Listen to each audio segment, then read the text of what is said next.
உலக சமாதான திட்டத்தின் அடிப்படை லட்சியம் யாதெனில், உலகில் பிறக்கும் மனிதர்கள் யாவரும் தேச, மத, இன, மொழி, ஜாதி பேதங்கள் அற்று வயதிற்கேற்பவும் தேவைகளுக்கேற்பவும் உணவு, உடை, இடம், கல்வி, தொழில், வாழ்க்கை துணை இவைகளை பெற்று வாழும் திறமையறிந்து கூட்டுறவாக ஒரே குடும்பத்தைப் போல் அன்போடும் பண்போடும் கடமை உணர்ந்து கடமை புரிந்து சமத்துவமாக, சுதந்திரமாக, ஆனந்தமாக, அமைதியாக வாழ வேண்டும் என்பதே ஆகும்.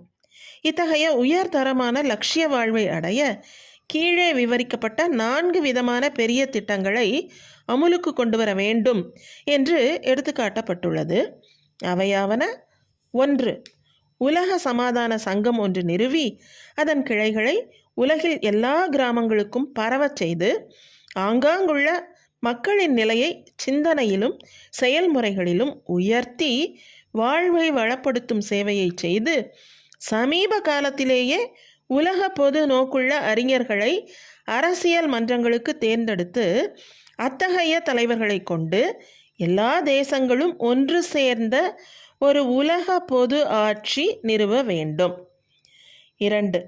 இன்று உலகில் மனிதர்களிடையே நிலவி வரும் சகலவிதமான துன்பங்களையும் போக்குவதற்கு எதிர்காலத்தில் தொடர்ந்து வரும் சமுதாயத்தை குற்றமற்றதாக உருவாக்க வேண்டும்.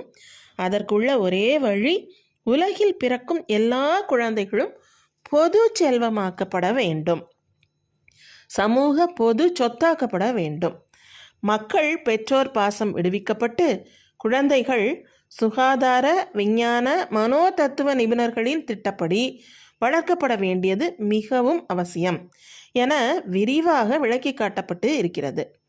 சாதாரண மக்களுக்கு அதிர்ச்சியூட்டும் இந்த திட்டத்தை படிப்படியாக அமுலுக்கு கொண்டு வர எல்லா மக்களையும் இதை ஏற்றுக்கொள்ளும் அளவுக்கு உள்ளத்தை பண்படுத்த முதல் 50 ஆண்டுகளில் அனாதை குழந்தைகளையும் அகில உலக ஸ்தாபனம் ஒன்றின் மூலம் உலகில் மாவட்டத்திற்கு ஒரு குழந்தை வளர்ப்பு விடுதி அமைத்து அங்கே அந்த குழந்தைகள் எல்லா விதமான கற்பனை பேதங்களையும் ஒழித்து அறிவு, சுகாதாரம், பொருளாதாரம், அரசியல், விஞ்ஞானம் ஆகிய வாழ்க்கை ஆதார துறைகளை அறிந்து விவசாயம், நெசவு, வீடு கட்டல், இயந்திர நுட்பம், சமையல் ஆகிய தொழில்களை செய்ய பழகி வல்லவர்களாகவும் நல்லவர்களாகவும் சமூக சேவையே வாழ்வின் லட்சியம் என்ற மனோநிலையில் கடமை புரிந்து வாழ தகுந்த முறையில் திட்டமிட்டு வளர்த்து இதன் மூலம்